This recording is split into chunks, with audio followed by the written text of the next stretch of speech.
Merci pour cette conférence. Certains auteurs contemporains deviendront les témoins et les narrateurs de la pandémie que nous vivons depuis plusieurs mois maintenant. D'autres, avant eux, ont retracé les épidémies successives, les dépeints et les stigmates qu'elles ont laissés. Monsieur le secrétaire perpétuel, professeur Fouada, je vais vous laisser le soin de nous résumer les grandes étapes de la carrière de celui qui va nous faire remonter le temps jusqu'à la Grèce antique. Merci Vanessa. J'ai le plaisir de vous présenter le professeur Georges Casimir, qui est président de notre académie. On ne présente pas Georges Casimir, il est un pédiatre extrêmement connu, pneumologue, allergologue, spécialiste de la mucoviscidose. Il a dirigé jusqu'en 2020 l'hôpital universitaire des enfants Reine Fabiola, l'UNEF, attaché à l'Université libre de Bruxelles. Il est président de l'Académie jusqu'à fin de cette année, et puis il me succédera et il deviendra secrétaire perpétuel de l'Académie royale de médecine de Belgique.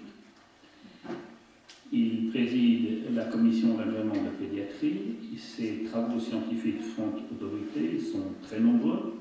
Il est membre du conseil d'administration de l'université, vice-doyen d'enseignement de la faculté de médecine de l'ULB, et il a gardé la responsabilité de conduire toutes les recherches pédiatriques attachées à l'UDEF. Et c'est un institut de recherche important qui est en train de s'ériger juste à côté de la clinique, juste à côté de l'hôpital. Et sous son initiative et sa créativité, ce département très important de recherche connaît un essor inégalé en Belgique. Il est également un monsieur diplomate, courtois, agréable et constituera pour notre académie un atout majeur dans la poursuite de ses activités. Vous avez la parole. Voilà, merci pour cet accueil chaleureux qui me gêne un peu, qui me fait rougir. Chers collègues, mesdames, messieurs, je pense que vous avez peut-être imaginé ne pas être envahi pendant un après-midi par les pandémies, mais malheureusement, je vais quand même vous en parler un petit peu, mais peut-être dresser les choses de manière à vous montrer que, au fond, les choses n'ont pas beaucoup changé au cours de l'histoire. Et donc les pandémies ont eu de très nombreux écrivains comme témoins. Parfois, malheureusement, ils en ont été eux-mêmes atteints, ils en ont échappé parfois, et ont écrit, bien entendu, souvent d'une manière, je dirais, presque anatomique, ce qu'ils voyaient devant eux, avec cette prescience de la mort, qui a évidemment été présente pendant une multitude de siècles, et qui aujourd'hui était peut-être moins présente, mais qui ressurgit à l'occasion de cette pandémie de Covid-19 et de manière planétaire. Sur le plan humain, comme on le voit quand on analyse la littérature, c'est les mêmes craintes, parfois le même fatalisme, des tendances à minimiser de ceux qui sont des politiques ou qui veulent soutenir en quelque sorte l'économie de tout temps, des exacerbations de comportements asociaux ou au contraire des comportements extraordinaires de courage et de générosité.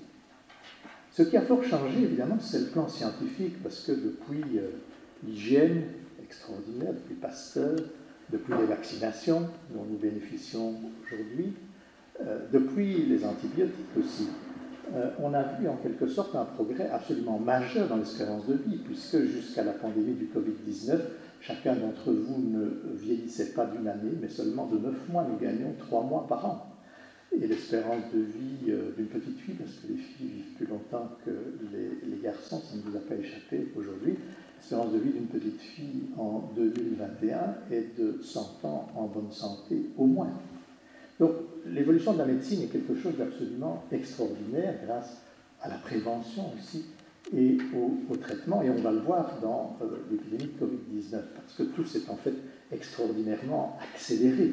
Et depuis le début de cette pandémie, nous avons un vaccin, plusieurs vaccins, des médicaments. Maintenant, il y a des médicaments qui semblent être efficaces, même pour empêcher l'évolution péjorative dans pratiquement 80%, si pas plus, des cas. Mais l'homme reste incroyablement démuni quand il ne connaît pas l'avenir, et ne peut répondre aux questions. Et on voit même pour les experts, la société, les réseaux sociaux, la presse considèrent que les experts ont réponse à tout, mais les experts n'ont réponse que par rapport à la connaissance qu'ils ont de la science, des réponses que la science a données, et ils ne peuvent pas donner une réponse, bien entendu, lorsque la science n'a pas encore, de manière évidente, donné une réponse à des questions tout à fait pertinentes et auxquelles nous aimerions avoir une réponse, mais nous ne l'avons pas. Et enfin, c'est clair que le progrès de la science dans la société judéo-chrétienne occidentale est un extraordinaire phénomène pour lutter contre le caractère fini de notre vie, parce qu'au fond, la science permet, je vais le dire précisément dans l'espérance de vie, de conjurer cette tendance que nous avons à avoir peur de la mort, à nous dire qu'il nous faudrait plus de temps. Chaque jour, on se dit, j'ai encore tellement de choses à faire, ne fût-ce que lire des livres merveilleux que nous n'arriverons peut-être jamais à lire. Il y a une tendance frénétique à conjurer le temps dans la société occidentale et d'augmenter l'espérance de vie. Et en tant que pédiatre, je dirais que quand je vois des enfants malades qui sont, avant que d'être malades, encore dans le rêve et dans un temps qui est élastique, qui n'a pas véritablement, quand les enfants deviennent, avec la maladie, conscients du temps, soudainement ils maturent d'une manière exceptionnelle. Parfois, à 3-4 ans, ils sont déjà capables d'avoir des raisonnements qui sont extrêmement émouvants pour le pédiatre. Mais donc, en fait, si on voit la liste des textes, des auteurs qui ont traité des pandémies, elle est extrêmement longue. Il y a d'Homère, du roi de Sophocle, les Géorgiques de Virgile, le Décaméron de Décasse, bien sûr, les animaux malades de la peste de La Fontaine, le journal de l'année de la peste, un journal extraordinaire écrit par Daniel Defoe, l'auteur de Robinson Crusoe, le journal de Samuel Pepys, sur lequel je vais revenir, l'histoire de la colonie femme d'Alexandro Manzoni, le masque de la mort rouge d'Adam Poe, le mort à Venise, Thomas Mann, la peste écarlate, etc., etc., et bien sûr la peste de Camus. Ce sont différentes facettes de la nature humaine face à la peur et à la maladie. Et quand la peur, la mort sont présentes, bien entendu, soudainement, s'exacerbe en quelque sorte la description de ces comportements humains en bien ou parfois, malheureusement, en mal, comme nous le savons. La peste fut certainement la maladie qui a été la plus décrite, qui a tué le plus de monde et qui reste emblématique de ce que c'est qu'une pandémie. Pourquoi ? Parce qu'elle est extraordinairement contagieuse, progressive, atroce dans son expression et mortelle finalement dans 40 à 60% des cas. La dernière épidémie de peste ne date pas d'il y a si longtemps, c'est Malte en 1945. On n'entend plus parler aujourd'hui de peste, mais elle existe toujours. Et d'ailleurs, même la malaria, qu'on est en train probablement maintenant d'arriver à contenir déjà par un vaccin, qui a quand même une efficacité, la malaria touchait encore la Belgique dans les marais de Gand à la fin du XIXe siècle. Donc les pandémies récentes ont en fait rappelé ce que c'était qu'une pandémie. Et toute cette crainte qu'une société a, le sida, ce sont des nouvelles maladies, des nouveaux virus.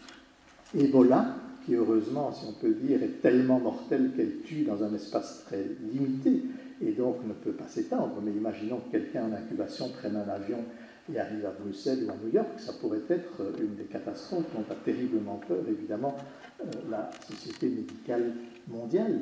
Et aujourd'hui, le coronavirus, qui suscite donc résurgence de tous ces sentiments liés aux épidémies et à la mort qu'elle engendre. Alors, les mêmes aspects sont évoqués à peu près à toutes les époques. Je citerai quelques mots. Il y a la description anatomique, déjà dans l'Antiquité, avec Thucydide, la contagiosité, la peur, la mort, les vagues successives. Nous sommes en plein dedans, les vagues successives, la fuite et l'exil des plus riches à l'époque, quand c'était possible. Au contraire, les pauvres, en grande difficulté et qui payent le tribut le plus lourd, des aspects d'épidémiologie, la religion et les suppliques, la prévention, la réflexion philosophique. Alors, vous voyez ici, Anthony Virgili souligne que la peste est arrivée en 1347 par un voilier amarré dans un port méditerranéen qui a libéré sans le savoir l'un des agents pathogènes les plus meurtriers de l'histoire.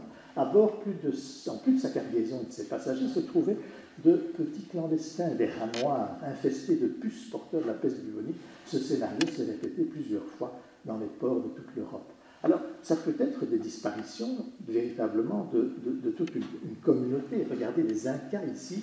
Le premier archevêque de Lima, Geronimo de Loyaza, qui a vécu en 1498 et 1575, avait fait un recensement au moment où les conquistadors sont arrivés. La population indienne comportait 8 millions d'Incas.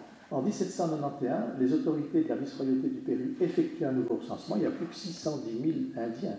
Ils sont, en tout cas pour beaucoup, morts de la variole. Alors, comment dans l'Antiquité Thucydide décrivait-il le mal et aussi la contagiosité? Il le fait d'une manière très anatomique. Vous voyez, la maladie qui commençait par la partie supérieure du corps et qui avait au début son siège dans la tête, gagnait ensuite le corps entier, et ceux qui survivaient aux accidents les plus graves en gardaient aux extrémités les traces. Il attaquait les parties sexuelles, l'extrémité des mains et des pieds, et l'on échappait souvent qu'en perdant une de ces parties, quelques-uns même perdirent la vue. D'autres, aussitôt guéris, n'avaient plus dès lors souvenir de rien, oubliaient leur personnalité et ne reconnaissaient plus leurs proches. Les chiens et les oiseaux charognards n'approchaient pas des cadavres, en tout cas pour les plus malins, mais ceux qui tentaient d'en dévorer un mouraient. Le mal se communique par contagion en apportant aide et secours. Le mal frappe d'abord les réfugiés sans abri, entassés dans les cabanes étouffantes en cette saison, et on peut également encore se dire qu'aujourd'hui, ce sont les gens qui sont dans les situations économiques les plus compromises et qui souffrent le plus de la pandémie. Il y en a qui roulaient par terre à demi-mort sur les chemins et vers les fontaines. Alors, il y a le superbe journal de Samuel Pepys, bourgeois anglais du XVIIe siècle, qui a décrit d'une manière remarquable non seulement l'incendie de Londres, mais aussi la peste qu'il a vécue. Et il fut très courageux. Il a été un des derniers officiers du Conseil de la Marine à quitter la cité pour se réfugier à Greenwich, où c'était replier le bureau naval. Alors, son journal nous est parvenu sous la forme de 6 carnets à couverture souple, de différents formats qu'il a ensuite fait relier en cuir et doré sur tranche pour les inclure dans sa bibliothèque. Le premier de ces carnets comportait 282 pages de 18 cm. Il l'avait acheté chez John Catt, qui était papetier sur Cornwall. Les pages à l'origine étaient blanches et Pepys, en tout cas sur beaucoup d'entre elles, a tiré des traits rouges sur la gauche et sur le haut pour délimiter les marges. Alors il y a une chose amusante parce que Pepys raconte vraiment la vie et tellement d'anecdotes. Et à un moment donné, il reçoit, ça ne fait pas partie évidemment des aspects de pandémie, mais le 25 septembre 1660, il goûte pour la première fois d'un ami qui est revenu de très loin une herbe ramenée qu'on appelle le thé. Et il dit, c'est une boisson chinoise, je pense, parce que c'est très bon, qu'elle aura un avenir en Angleterre. Alors, il existait déjà à l'époque des chiffres quotidiens. C'est extraordinaire de se rendre compte, par rapport à ce qui nous intéresse aujourd'hui, d'avoir ces chiffres en permanence. Eh bien, les Anglais, déjà, au XVIIe siècle, avaient une épidémiologie et un comité de suivi qui rassemblait à l'époque les politiques et, d'autre part, le College of Physicians. En un mois, 20% des Londoniens sont morts, 100 000 morts à Londres en 1660. Et vous voyez, le 13 juillet, le 20 juillet, avec les statistiques, le 10 août, le 12 août, il meurt tant de gens qu'on est obligé maintenant de les enterrer de jour. Et vous voyez qu'on publie des informations, des directions pour la prise en charge des personnes qui avaient la peste. En 1665, c'est intéressant de voir que les riches et les notables quittent les zones infestées. La cour, dit-on, était pleine de chariots et de gens prêts à quitter la ville. Dans cette partie de la ville, la peste gagne chaque jour du terrain. Le bulletin de mortalité est déjà de 267, 90 de plus que le dernier.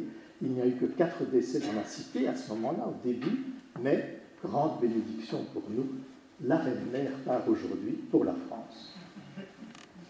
Alors, la peste est mortelle, elle est mortelle rapidement, comme on l'a dit, pour 40 à 60%, et on voit qu'il faut prendre aussi toutes sortes de mesures pour traiter les morts. Et il y a des tombereaux qui viennent emporter les cadavres qu'on sort par les fenêtres des maisons. On indique sur les maisons, comme vous le voyez ici, Lord have mercy, ou le Seigneur a pitié. Et on songe, et j'ai songé en relisant ces éléments, à ces images effroyables, notamment de l'Italie du Nord, où s'empilaient les cercueils lors du début de l'épidémie de Covid-19. Au fond, nous revivons des choses assez équivalentes.